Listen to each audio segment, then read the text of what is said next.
الحمد لله رب العالمين والصلاة والسلام على سيد المرسلين أما بعد فأعوذ بالله من الشيطان الرجيم بسم الله الرحمن الرحيم ربنا إننا آمنا فاغفر لنا ذنوبنا وقنا عذاب النار۔ اللہ تبارک و تعالی نے قرآن پاک کی اس مختصر آیت میں انسانوں کو یہ دعا سکھائی ہے کہ ربنا، اے ہمارے رب، اننا آمنا، بے شک ہم ایمان لے آئے، فاغفر لنا ذنوبنا، ہمارے گناہ معاف فرما دیجئے، وقنا عذاب النار، اور ہمیں جہنم کے عذاب سے بچا دیجئے۔ تو آپ صلی اللہ علیہ وسلم کی احادیث کو بھی اگر دیکھا جائے تو اس میں بھی مغفرت اور رحمت کے بہت سارے اسباب جو ہیں ہمیں ملتے ہیں، ایسے اسباب جو اللہ تعالیٰ کی رحمت اور مغفرت کو متوجہ کرتے ہیں۔ تو قرآن و حدیث کو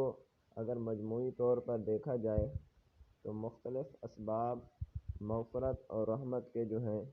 وہ آپ صلی اللہ علیہ وسلم نے احادیث میں اور اللہ تبارک و تعالیٰ نے قرآن پاک میں بیان فرمائے ہیں۔ ان میں سے چند اسباب جو ہیں وہ یہ ہیں۔ پہلا سبب جو ہے نامناسب حالات پر صبر کرنا، کہ جو بندہ نامناسب حالات، تنگیوں اور تکلیفوں میں صبر کرتا ہے تو اللہ تبارک و تعالیٰ اس کے گناہ معاف فرما دیتے ہیں۔ اسی لیے آپ صلی اللہ علیہ وسلم نے فرمایا کہ بندے پر مسلسل مصائب آتے رہتے ہیں، حتیٰ کہ وہ اس حال میں زمین پر چلتا پھرتا ہے کہ اس پر کوئی گناہ باقی نہیں رہتا، یعنی ان مصائب کی وجہ سے اس پر کوئی گناہ باقی نہیں رہتا۔ اور دوسرا جو ہے 3 نابالغ بچوں کی وفات پر گناہ معاف، یہ بھی مغفرت اور رحمت کا ایک سبب ہے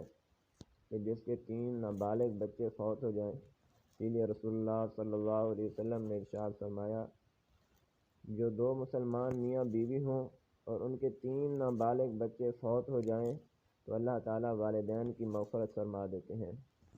اور تیسرا جو ہے وہ طلب معاش کی تھکاوٹ پر گناہ کا معاف ہونا، کہ جو آدمی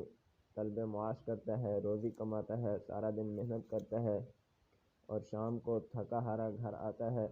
تو یہ بھی مغفرت کا ایک سبب ہے۔ اسی لیے رسول اللہ صلی اللہ علیہ وسلم نے ارشاد فرمایا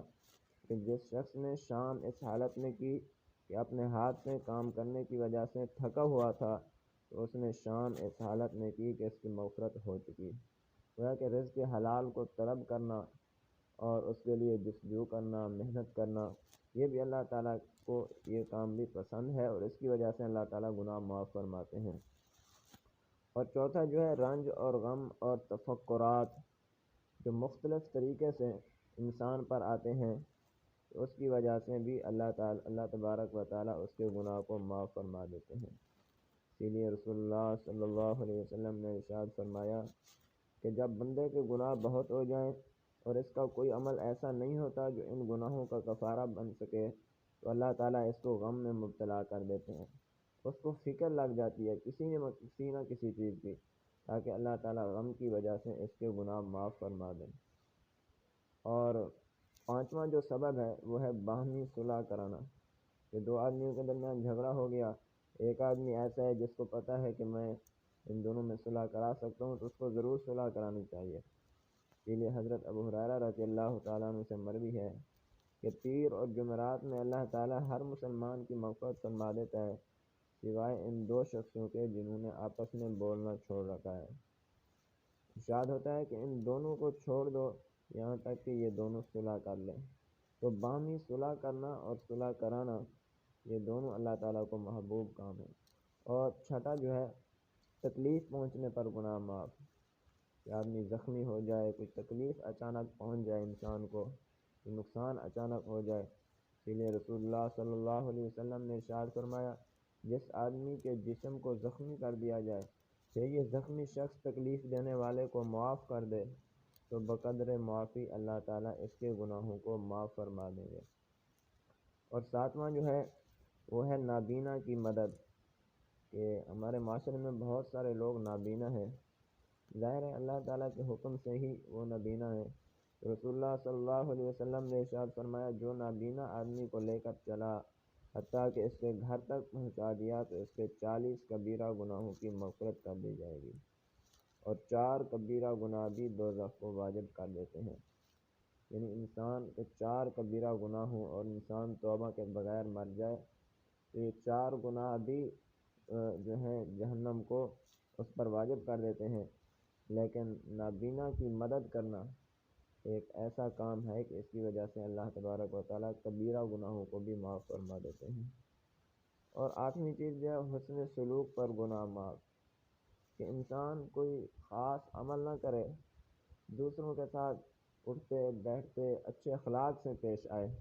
یہ بھی اللہ تعالیٰ کو کام پسند ہے۔ اور حدیث پاک کے مطابق خوش خلقی جو ہے گناہوں کو ایسے پگھلا دیتی ہے جیسے سورج برف کو پگھلا دیتا ہے۔ تو یہ بھی یاد رکھیں کہ یہ جو اسباب مغفرت ہیں یہ اللہ تبارک و تعالیٰ نے آپ صلی اللہ علیہ وسلم نے بیان فرمائے ہیں، تو عام طور پر اس سے جو ہے صغیرہ گناہ معاف ہوتے ہیں، اور کبیرہ گناہ جو انسان کے ہیں ان کے لیے انسان کو مستقل توبہ استغفار کرنی چاہیے اور آئندہ ان سے بچنے کا عزم کرنا چاہیے۔ اللہ تبارک و تعالیٰ سے دعا ہے کہ اللہ تعالیٰ ہمیں گناہوں سے بچنے اور سابقہ گناہوں پر اللہ تبارک و تعالیٰ سے معافی مانگنے اور مغفرت طلب کرنے کی توفیق عطا فرمائے۔ وآخر دعوانا ان الحمد للہ رب العالمین۔